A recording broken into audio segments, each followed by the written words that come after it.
इस सेशन में हम ये सीखेंगे कि वर्डपैड में काम किस प्रकार किया जाता है।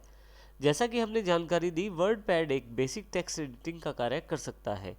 टेक्स्ट एडिटिंग से अभिप्राय आपके टाइपिंग के वर्क से है, चाहे वो किसी तरह से टेक्स्ट को डिलीट करना हो, नया टेक्स्ट डालना हो, पुराना टेक्स्ट ऐड करना हो या हटाना, पुराना टेक्स्ट हटाना हो, ये सभी चीज़ें आप टेक्स्ट एडिटिंग में कर सकते हैं।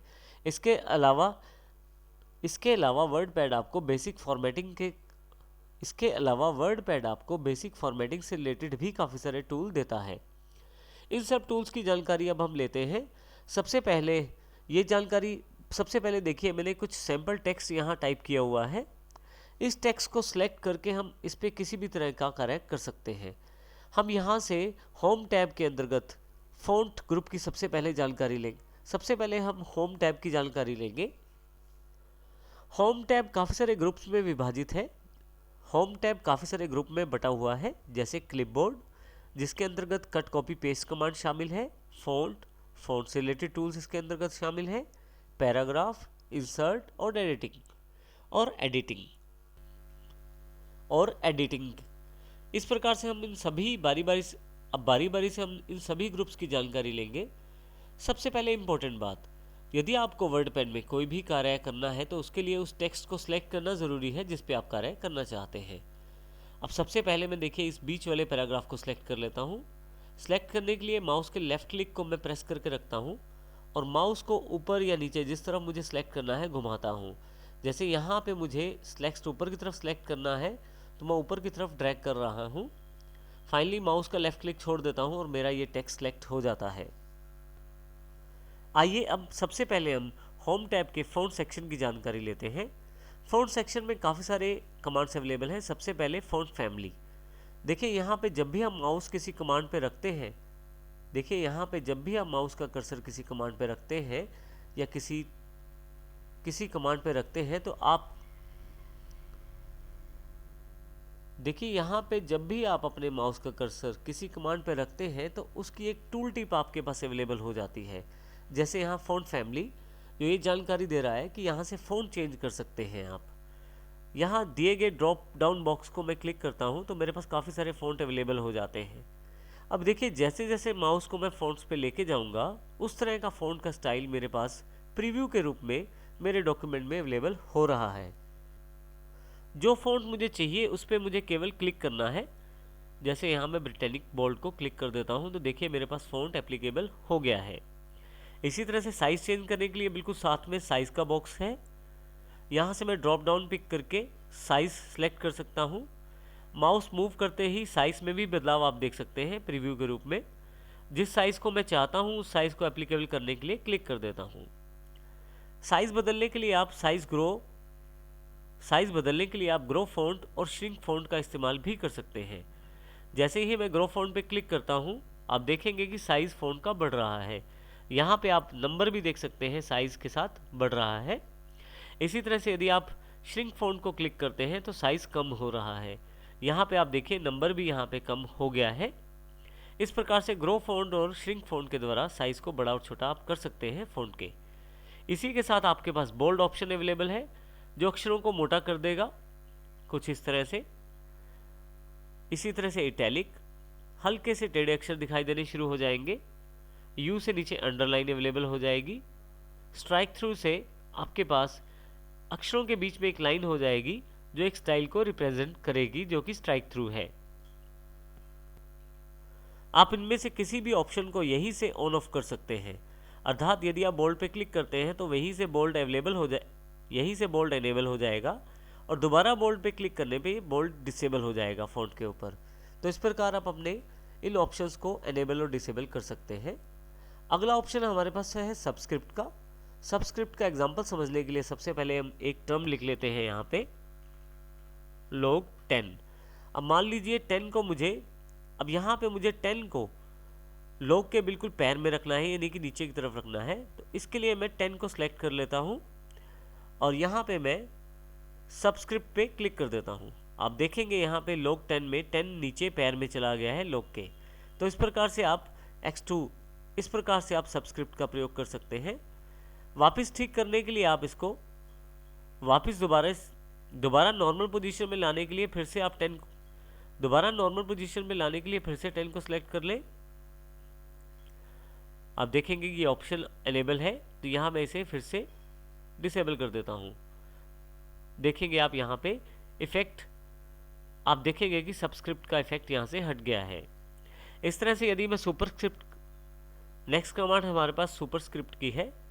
मान लीजिए मुझे 2 की पावर 8 यानी कि 2⁸ करना है, तो मैं 8 को सिलेक्ट कर लेता हूँ और यहाँ पे सुपरस्क्रिप्ट पे क्लिक कर देता हूँ। आप यदि यहाँ ध्यान से देखें तो 2⁸ हो गया है, यानी कि 2 की पावर 8 दिखाई दे रहा है। इस प्रकार से अब यदि वापस करना चाहते, यदि आप इस चेंज को नहीं चाहते, यदि आप ये ऑप्शन दोबारा डिसेबल करना चाहते हैं, यदि आप सुपरस्क्रिप्ट के इफेक्ट को हटाना चाहते हैं, तो फिर से सुपरस्क्रिप्ट को क्लिक कर दीजिए। आपके पास फिर से वापस वही पोजीशन, आपके पास वही नंबर वापस आ जाएगा। इस प्रकार से आप सुपरस्क्रिप्ट और सबस्क्रिप्ट का प्रयोग करते हैं। नेक्स्ट हमारे पास है टेक्स्ट हाईलाइट कलर। इसके लिए आप टेक्स्ट हाईलाइट कलर के लिए आप क्लिक करें यहाँ ड्रॉप डाउन बॉक्स पे, कलर सेलेक्ट कर लें जिससे आप हाईलाइट करना चाहते हैं। नेक्स्ट ऑप्शन हमारे पास है टेक्स्ट हाइलाइटर के रूप में। नेक्स्ट ऑप्शन हमारे पास अवेलेबल है टेक्स्ट हाईलाइट के रूप में। नेक्स्ट ऑप्शन हमारे पास टेक्स्ट हाईलाइट कलर के रूप में है। यहाँ मैं किसी भी टेक्स्ट को पहले सिलेक्ट कर लेता हूँ और यहाँ क्लिक करके मैं कॉर्नर पे क्लिक करके ड्रॉप डाउन बॉक्स पे किसी भी कलर को सिलेक्ट कर सकता हूँ। जो कलर मैं सिलेक्ट करता हूँ वो एक टेक्स्ट हाईलाइट कलर के रूप में बैकग्राउंड में अवेलेबल हो जाएगा। मैं अपने टेक्स्ट का फ़ॉन्ट का कलर यानी कि अक्षरों का रंग भी बदल सकता हूँ। इसके लिए मैं टेक्स्ट सेलेक्ट कर लेता हूँ, फ़ॉन्ट कलर का चुनाव करता हूँ ड्रॉप डाउन बॉक्स से। अब देखें जैसे जैसे फ़ॉन्ट को मैं सिलेक्ट कर रहा हूँ, अब देखें जैसे जैसे कलर को मैं सिलेक्ट कर रहा हूँ वैसे वैसे मेरे पास फ़ॉन्ट का कलर भी चेंज हो रहा है। मैं फ़ॉन्ट कलर चूज़ करके क्लिक कर देता हूँ। यदि आप फिर से नॉर्मल फ़ॉन्ट का कलर चाहते हैं तो आप सिलेक्ट कर लें और यहाँ ड्रॉप डाउन बॉक्स से ऑटोमेटिक क्लिक कर दें। इसी प्रकार से यदि आप हाईलाइट नहीं चाहते करना, सिलेक्ट कर लें टेक्स्ट को और नो कलर पे क्लिक कर दें। इस प्रकार से आप टेक्स्ट को हाईलाइट और फ़ॉन्ट का कलर भी चेंज कर सकते हैं। नेक्स्ट सेक्शन जो हमारा रिलेटेड है वो है पैराग्राफ से रिलेटेड। पैराग्राफ में काफ़ी सारे ऑप्शन पैराग्राफ से संबंधित हैं। पैराग्राफ के स्टाइल, पैराग्राफ में काफ़ी सारे ऑप्शन पैराग्राफ की स्टाइल और सेटिंग से रिलेटेड संबंधित हैं। हम यहाँ इन ऑप्शंस को अप्लाई करने के लिए सबसे पहले हम कुछ पार्ट टेक्स्ट का सिलेक्ट कर लेते हैं। अब यहाँ पे हमारे पास सबसे पहले डिक्रीज इंडेंट और इंक्रीज इंडेंट के 2 ऑप्शन अवेलेबल हैं। यदि मैं इंक्रीज इंडेंट करता हूँ तो आप देखेंगे कि जो टेक्स्ट है वो राइट साइड मूव होना शुरू हो गया है और उसकी सेटिंग जो है राइट साइड की तरफ मूव हो गई है। और यदि मैं डिक्रीज इंडेंट करता हूँ तो फिर से मैं इसे वापस अपनी पोजीशन पे ला सकता हूँ। तो इंक्रीज इंडेंट और डिक्रीज इंडेंट का प्रयोग करके आप टेक्स्ट को राइट या लेफ्ट में मूव कर सकते हैं। नेक्स्ट हमारे पास अवेलेबल है बुलेट्स। नेक्स्ट हमारे पास अवेलेबल है लिस्टिंग। यदि मैं यहाँ क्लिक करूँ तो मेरे पास लिस्टिंग अवेलेबल हो जाएगी। लिस्टिंग के साथ यहाँ पे डॉटेड, यदि आप ध्यान दें तो यहाँ जो टेक्स्ट सिलेक्टेड है उसके आगे डॉट्स अवेलेबल हो गए हैं। और यहाँ यदि मैं कॉर्नर के ड्रॉप डाउन बॉक्स पे क्लिक करूँ तो मैं नंबर लिस्टिंग भी ले सकता हूँ, टेक्स्ट करैक्टर लिस्टिंग भी ले सकता हूँ और डॉटेड लिस्टिंग भी ले सकता हूँ। यदि मैं लिस्टिंग नहीं लेना चाहता तो यहाँ मैं नन करके उसे हटा भी सकता हूँ। नेक्स्ट ऑप्शन हमारे पास स्पेसिंग से रिलेटेड है। नेक्स्ट ऑप्शन हमारे पास लाइन स्पेसिंग से रिलेटेड है। मैं लाइन स्पेसिंग पे क्लिक करता हूँ और यहाँ से जिस तरह की लाइन स्पेसिंग चाहिए उस पर क्लिक कर देता हूँ। जैसे यहाँ मैं 2 नंबर, जैसे मैं लाइन स्पेसिंग 2 कर देता हूँ तो आप देखेंगे जो टेक्स्ट सिलेक्टेड था उसके बीच का स्पेस बढ़ गया है। यदि मैं इसको फिर से वापस 1 पे लाना चाहता हूँ तो 1 क्लिक कर दूंगा, या जो सेटिंग्स पहले हैं उन सेटिंग्स पे इन्हें वापस ला सकता, या मैं जिन सेटिंग्स पे जिस तरह का मैं लाइन स्पेसिंग चाहता हूँ उस तरह का लाइन स्पेसिंग यहाँ से मैं सिलेक्ट कर सकता हूँ। नेक्स्ट ऑप्शन नीचे की तरफ अलाइनमेंट से रिलेटेड है। जैसे ये लेफ्ट अलाइन है, ये सेंटर और ये राइट। आपका राइट अलाइनमेंट करने पर सारा का सारा टेक्स्ट का झुकाव राइट साइड हो जाता है। सेंटर करने पर सारा का सारा टेक्स्ट सेंटर्ड हो जाता है, यानी कि बीच में दिखाई देना शुरू हो जाता है। और लेफ्ट करने पे लेफ्ट पे टेक्स्ट आपका सारा अलाइन हो जाता है। नेक्स्ट हमारे पास जस्टिफाई अवेलेबल है। नेक्स्ट अलाइनमेंट जो हमारे पास अवेलेबल है वो है जस्टिफाई। यदि मैं जस्टिफाई को क्लिक करूं तो जस्टिफाई दोनों तरफ से लाइनों को बराबर करने की कोशिश करता है। आप देखें लेफ्ट करते हुए यहाँ पे मेरे पास ISST वीडियो और वेरी के बाद कुछ स्पेस खाली रह गया है, परंतु जैसे ही जस्टिफाई करता हूँ तो वो उन स्पेस को भरने की कोशिश करता है और दोनों तरफ से लाइनें बराबर करने की कोशिश करता है। इसी के साथ एक पैराग्राफ डायलॉग बॉक्स भी अवेलेबल है मेरे पास पैराग्राफ के रूप में। यदि मैं थोड़े से एरिया को सिलेक्ट कर लेता हूँ, मैं कुछ टेक्स्ट की लाइनों को सिलेक्ट कर लेता हूँ और फिर ये पैराग्राफ बॉक्स पे क्लिक करता हूँ। यहाँ पे मेरे पास काफ़ी सारे ऑप्शन हैं। जैसे सबसे पहले इंडेंटेशन है, मैं सीधा यहाँ टाइप करके सेटिंग्स दे सकता हूँ। जैसे कि मैं लेफ़्ट से 2 पॉइंट की इंडेंटेशन चाहता हूँ, राइट साइड से 1 पॉइंट की, फर्स्ट लाइन की इंडेंटेशन में चाहता हूँ 2 पॉइंट हो, और जो स्पेसिंग है वो यहाँ से डिसाइड कर सकता हूँ पैराग्राफ की। तो इस वक्त ये जो सेटिंग्स हैं जो मेरे पास टेक्स्ट सिलेक्टेड है इस पर अप्लाई होंगी। इसके अतिरिक्त मैं अलाइनमेंट भी डिसाइड कर सकता हूँ, लेफ़्ट राइट या जस्टिफाइड। मैं यहाँ लेफ़्ट सेलेक्ट कर लेता हूँ, फाइनली मैं इसे ओके कर देता हूँ। तो जैसा मैंने पैराग्राफ का सेटिंग किया है बिल्कुल वैसी ही सेटिंग मेरे पास अवेलेबल हो गई है। इस प्रकार आप पैराग्राफ से टाइप करके सेटिंग्स को चेंज कर सकते हैं। मैं यहाँ Ctrl Z कर देता हूँ। Ctrl Z से आप अंडू करके सारी सेटिंग्स वापस ला सकते हैं। Ctrl Z के लिए आप Ctrl+Z की शॉर्टकट की का प्रयोग कर सकते हैं, और यदि आप यहाँ चाहें तो ऊपर से भी अंडू का बटन आपके पास अवेलेबल है क्विक एक्सेस टूल बार पे। अंडू करते हुए आप स्टेप बैक कर सकते हैं हर एक चीज़ को। आपके पास साथ वाला बटन रीडू का है, यदि आप इसे क्लिक करें तो फिर आप उन्हीं ऑप्शंस को दोबारा अप्लाई कर सकते हैं। इसका अर्थ ये हुआ कि रीडू से आपकी कमांड्स फिर से आगे चली जाएंगी और अंडू से सारी कमांड्स फिर से वापस आ जाएंगी। शॉर्टकट के रूप में यदि आप अंडू का प्रयोग करें तो Ctrl Z है, और रीडू का प्रयोग करें तो Ctrl Y है। नेक्स्ट ग्रुप जो हमारे पास अवेलेबल है वो है इंसर्ट के रूप में। इंसर्ट में हम काफ़ी सारी चीज़ें इंसर्ट कर सकते हैं अपने डॉक्यूमेंट में, जैसे पिक्चर, पेंट ड्राइंग का ऑब्जेक्ट, डेट टाइम या कोई किसी और सॉफ्टवेयर का ऑब्जेक्ट। सबसे पहले हम देखेंगे कि पिक्चर को किस प्रकार से इंसर्ट कर सकते हैं। मैं पिक्चर बॉक्स पे क्लिक करता हूँ, जहाँ पे मेरी पिक्चर्स अवेलेबल है उस लोकेशन को फाइंड करता हूँ और यहाँ से उस पिक्चर वाली फाइल को सिलेक्ट करके ओपन कर लेता हूँ। अब देखेंगे कि मेरे पास ये पिक्चर अवेलेबल हो गई है। पिक्चर पे क्लिक करते ही आप देखेंगे यहाँ पे छोटे छोटे बॉक्सेस। पिक्चर पे क्लिक करते ही आप देखेंगे एक बॉर्डर अवेलेबल हो गया है, और इस बॉर्डर के कॉर्नर पॉइंट्स पे मैं क्लिक करके पिक्चर को छोटा या बड़ा भी कर सकता हूँ। यहाँ देखिए, यहाँ इस तरह से मैं अपनी पिक्चर को रिसाइज भी कर सकता हूँ। अगर मुझे पिक्चर नहीं चाहिए तो मैं सेलेक्ट करके, अगर मुझे पिक्चर नहीं चाहिए तो मैं यहाँ सेलेक्ट कर लूँगा पिक्चर को। देखिए, सेलेक्ट करते ही यहाँ पे फिर से ये बाउंड्री अवेलेबल हो गई है, और डिलीट बटन को प्रेस कर दूंगा तो ये पिक्चर यहाँ से डिलीट हो जाएगी। इसी तरह से मैं ड्राइंग ऑब्जेक्ट भी इसी तरह से मैं पेंट ड्राइंग का एक ऑब्जेक्ट भी इंसर्ट कर सकता हूँ। जैसे ही पेंट ड्राइंग को क्लिक करता हूँ मैं पेंट ड्राइंग ऑप्शन में अवेलेबल, मेरे पास पेंट ड्राइंग का बॉक्स अवेलेबल हो जाता है। जैसे ही मैं पेंट ड्राइंग को क्लिक करता हूँ मेरे पास माइक्रोसॉफ्ट का पेंट ऐप अवेलेबल हो जाता है।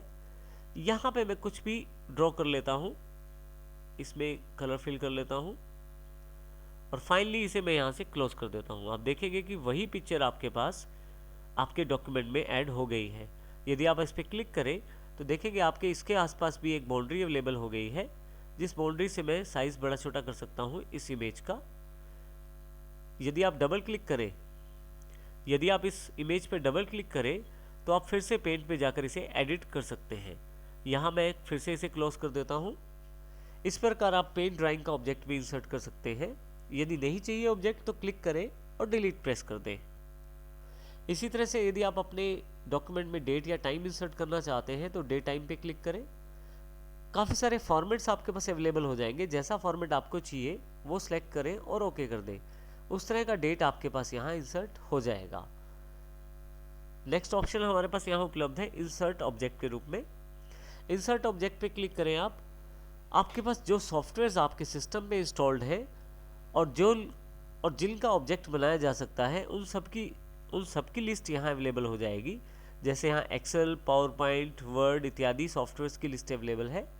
मैं यहाँ एक्सेल शीट डालना चाहता हूँ अपने वर्ड पैड में, तो मैं एक्सेल वर्कशीट क्लिक कर लेता हूँ और ओके कर देता हूँ। जैसे ही ओके करता हूँ, देखिए मेरे पास यहाँ पे एक्सेल सॉफ्टवेयर, माइक्रोसॉफ्ट का एक्सेल सॉफ्टवेयर अवेलेबल हो गया है। इस एक्सेल में मैं कुछ भी एक छोटा सा टेबल बना लेता हूँ। टेबल बनाने के पश्चात यहाँ से मैं इस एक्सेल को क्लोज कर देता हूँ। आप देखेंगे कि सेम फाइल आपके पास, आप देखेंगे कि सेम टेबल आपके पास आपके डॉक्यूमेंट में इंसर्ट हो गया है। आप चाहें तो फिर से डबल क्लिक करके, आप चाहें तो फिर से डबल क्लिक करें, आपके पास फिर से एक्सेल अवेलेबल हो जाएगा। कुछ मॉडिफाई करना चाहते हैं तो मॉडिफाई करें और फिर से इस एक्सेल को क्लोज कर दें। तो इस प्रकार आप अपने टेक्स्ट, इस प्रकार से आप अलग अलग सॉफ्टवेयर्स के ऑब्जेक्ट को इंसर्ट कर सकते हैं अपने वर्ड पैड के डॉक्यूमेंट में। नेक्स्ट ग्रुप जो हमारे पास अवेलेबल है वो है एडिटिंग के रूप में। एडिटिंग में हमारे पास सबसे पहली कमांड है फाइंड। यदि मैं फाइंड को क्लिक करूं तो मेरे पास फाइंड वर्ड का एक बॉक्स अवेलेबल हो जाता है। यहाँ पे मैं इस फाइंड वर्ड टेक्स्ट बॉक्स में जो भी टाइप करूँगा वो मेरे डॉक्यूमेंट में ढूंढा जाएगा। जैसे ही यहाँ मैं प्ले लिखता हूँ, फाइंड नेक्स्ट करता हूँ, तो देखिए यहाँ पे जहाँ जहाँ प्ले लिखा हुआ है मेरे डॉक्यूमेंट में वो सारी जगह इन्फॉर्मेशन सर्च की जाएगी और प्ले वर्ड को मुझे हाईलाइट करके दिखाया जाएगा। फाइनली जब सभी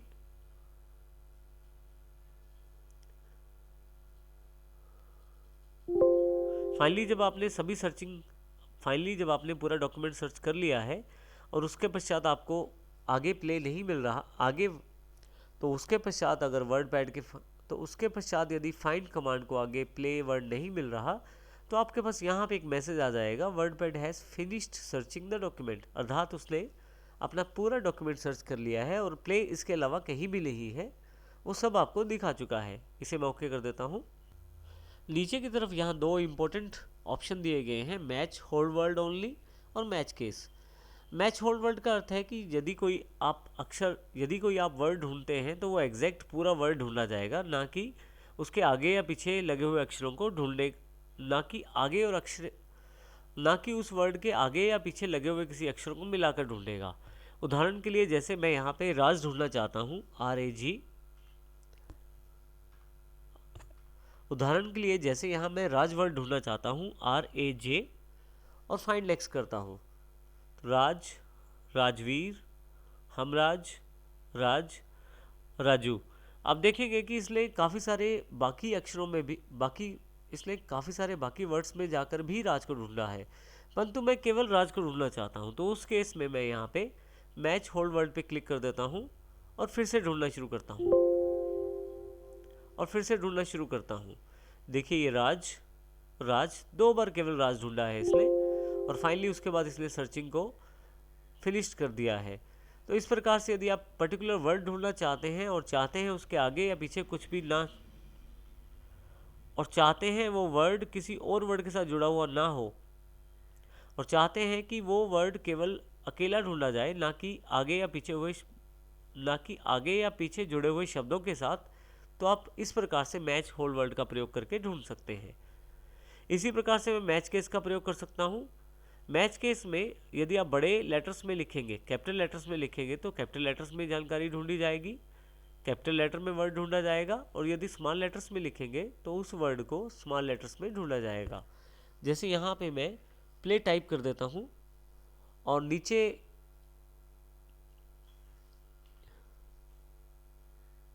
नीचे वाला ऑप्शन मैच केस के लिए है। यदि मैं किसी वर्ड को स्मॉल लेटर्स या कैपिटल लेटर्स के अनुसार ढूंढना चाहता हूं तो वो भी मैं ढूंढ सकता हूं। उदाहरण के लिए जैसे मैं यहाँ प्ले टाइप कर देता हूं और अभी मैं बिना मैच केस ऑप्शन को ऑन किए, बिना मैं मैच केस ऑप्शन को चेक किए ढूंढता हूं। आप देखेंगे प्ले यहाँ हर एक तरह का प्ले वर्ड ढूंढा जा रहा है, चाहे वो कैपिटल है या स्मॉल लेटर में है, दोनों को इसने ढूंढा है। परंतु यदि मैं मैच केस ऑन कर देता हूं और फिर से ढूंढना शुरू करता हूं तो आप देखेंगे ये प्ले छोटे अक्षरों में है, ये प्ले भी छोटे अक्षरों में है, और इसके पश्चात सर्चिंग फिनिश हो गई है। तो इस प्रकार आप मैच केस को ऑन करके या चेक करके आप इस प्रकार से मैच केस ऑप्शन को आप सिलेक्ट करके बड़े और छोटे अक्षरों में भेद कर सकते हैं, और जिससे आपका सर्चिंग जो है वो जल्दी हो जाएगा यदि आप छोटे या बड़े अक्षरों को ढूंढ रहे हैं। तो इससे आप पर्टिकुलर वर्ड को आसानी से खोज सकते हैं अगर वो छोटे या बड़े अक्षरों में लिखा हुआ है। अगली कमांड जो हमारे पास एडिटिंग ग्रुप में अवेलेबल है वो है रिप्लेस कमांड। जैसे ही मैं रिप्लेस कमांड पे क्लिक करता हूँ मेरे पास रिप्लेस बॉक्स अवेलेबल हो जाता है। इसमें दो टेक्स्ट बॉक्स दिए गए हैं, फाइंड वर्ड और रिप्लेस विद। आप किसी भी वर्ड को ढूंढ के उसको किसी दूसरे वर्ड के साथ बदल सकते हैं रिप्लेस कमांड के द्वारा। जैसे कि फाइंड वर्ड में यहाँ पे मैं प्ले टाइप कर देता हूँ और रिप्लेस विद में वर्क टाइप कर देता हूँ। मेरे डॉक्यूमेंट में जहाँ जहाँ प्ले वर्ड है उसको वर्क से रिप्लेस कर दिया जाएगा। रिप्लेस करने के लिए मैं रिप्लेस बटन का प्रयोग कर सकता हूँ। रिप्लेस करने से पहले मैं उस वर्ड को फाइंड कर सकता हूँ फाइंड नेक्स्ट से। यदि आप इस वर्ड को रिप्लेस करना चाहते हैं तो रिप्लेस बटन दबा सकते हैं, नहीं तो आप किसी और वर्ड को बदलना नहीं तो यदि आप अगली प्ले को नहीं तो आप फाइंड नेक्स्ट से आगे भी जा सकते हैं। मान लीजिए मैं इसे बदलना चाहता हूं तो मैं केवल इसे रिप्लेस पे क्लिक करूंगा। देखिए वो एंट्री बदल चुकी है, यहाँ पे प्ले की जगह वर्क आ चुका है। फिर से मैं रिप्लेस दबाऊंगा तो अगली वाली जहाँ पे प्ले है उसको बदल दिया गया है। इस प्रकार से मैं रिप्लेस प्रेस करके अलग अलग जहाँ भी प्ले अवेलेबल है वहाँ पे जहाँ भी वर्ड प्ले अवेलेबल है डॉक्यूमेंट में वहाँ पे वर्ड वर्क कर सकता हूँ। यदि मैं रिप्लेस ऑल पे क्लिक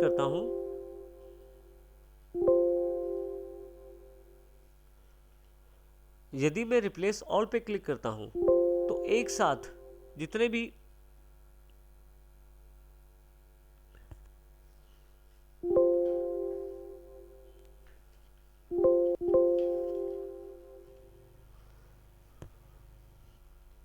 यदि मैं यहाँ पे रिप्लेस ऑल करता हूँ तो जितने भी मेरे पास प्ले यदि मैं यहाँ पे रिप्लेस ऑल क्लिक करता हूँ तो जितनी बार भी मेरे पास यहाँ प्ले वर्ड लिखा हुआ है उन सबको इकट्ठा ही रिप्लेस कर दिया जाएगा वर्क के साथ। यहाँ देखिए जैसे सभी को एक साथ वर्क से रिप्लेस कर दिया गया है। और फाइनली मेरे पास मैसेज है कि वर्ड पैड ने सर्चिंग भी फिनिश कर दी है और मेरी रिप्लेसमेंट भी। इसे मैं ओके कर देता हूँ। कैंसिल करके मैं इस बॉक्स को क्लोज भी कर सकता हूँ। नेक्स्ट कमांड जो अवेलेबल है वो है सेलेक्ट ऑल के रूप में। यदि आप पूरे डॉक्यूमेंट को इकट्ठा सेलेक्ट करना चाहते हैं तो आप सेलेक्ट ऑल पे क्लिक कर दीजिए।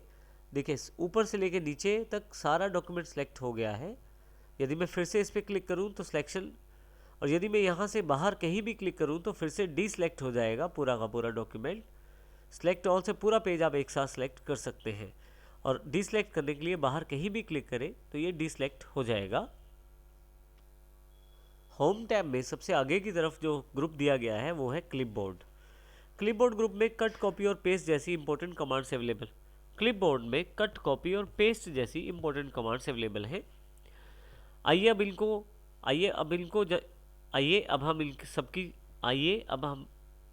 अब हम इनकी जानकारी लेते हैं। देखिए यदि यहाँ ध्यान दें तो कट, कॉपी, पेस्ट तीनों ही इस वक्त डिसेबल है। यदि आप क्लिक करें तो किसी भी प्रकार का कोई भी कार्य नहीं हो रहा। उसका कारण ये है कि आपने कोई भी टेक्स्ट सेलेक्ट नहीं किया है। मैं यहाँ पे ये दो लाइनें सेलेक्ट कर लेता हूँ तो आप देखेंगे कट और कॉपी जो है एनेबल हो गए हैं, परंतु अभी पेस्ट एनेबल नहीं हुआ। कट का अर्थ है, आइए पहले कट के बारे में जानकारी लेते हैं। कट का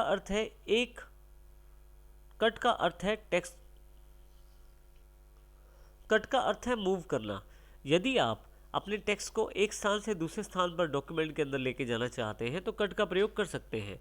जैसे यहाँ पे मैं कट को क्लिक करता हूँ तो यहाँ से ये टेक्स्ट हट गया है, और यहाँ नीचे मैं क्लिक कर देता हूँ और पेस्ट पे क्लिक कर देता हूँ तो वो टेक्स्ट वहाँ से मूव होके यहाँ पे आ गया है। तो कट का जो कार्य है वो एक स्थान से दूसरे स्थान पर किसी टेक्स्ट को मूव करना है। और यहाँ ध्यान दें यदि आप तो कट के पश्चात मुझे पेस्ट का प्रयोग करना ज़रूरी है, अन्यथा वो टेक्स्ट मूव नहीं हो पाएगा।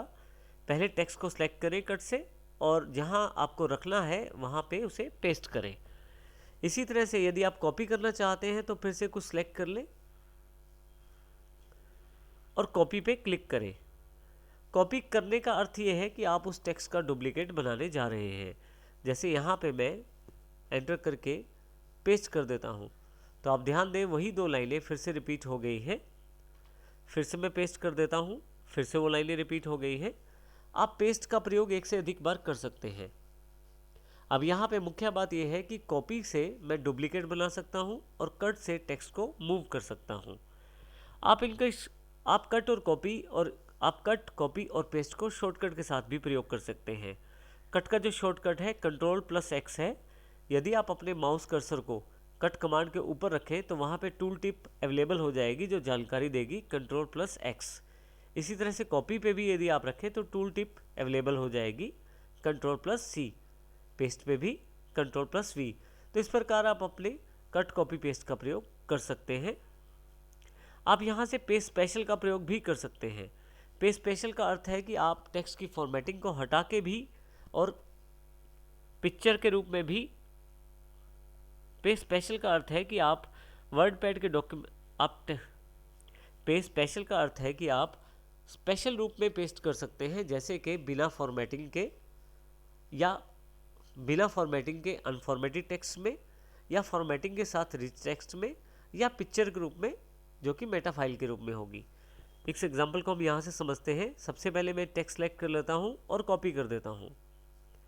यहाँ नीचे मैं क्लिक कर देता हूँ, थोड़ा सा नीचे यहाँ मैं क्लिक कर देता हूँ, पेस्ट पे, पेस्ट स्पेशल पे आ जाता हूँ। अब की बार मैं पिक्चर मेटा फाइल पे क्लिक करके ओके कर देता हूँ। अब ध्यान देंगे कि पेस्ट तो हुआ है लेकिन एक पिक्चर के रूप में। आप इसको एडिट नहीं कर सकते टेक्स्ट की तरह।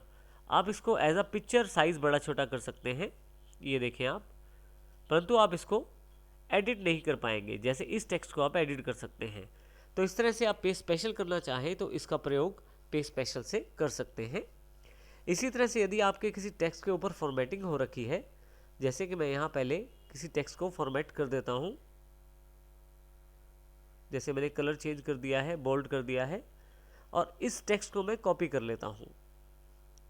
फिर से यहाँ नीचे आके मैं पेस्ट स्पेशल पर जाकर अनफॉर्मेटेड टेक्स्ट में पेस्ट करता हूँ। आप देखेंगे कि टेक्स्ट तो पेस्ट हो गया है, परंतु उसकी फॉर्मेटिंग पेस्ट नहीं हुई है, अर्थात किसी भी तरह के कलर सेटिंग साथ में नहीं आई है। तो इस प्रकार आप पेस्ट स्पेशल का प्रयोग कर सकते हैं।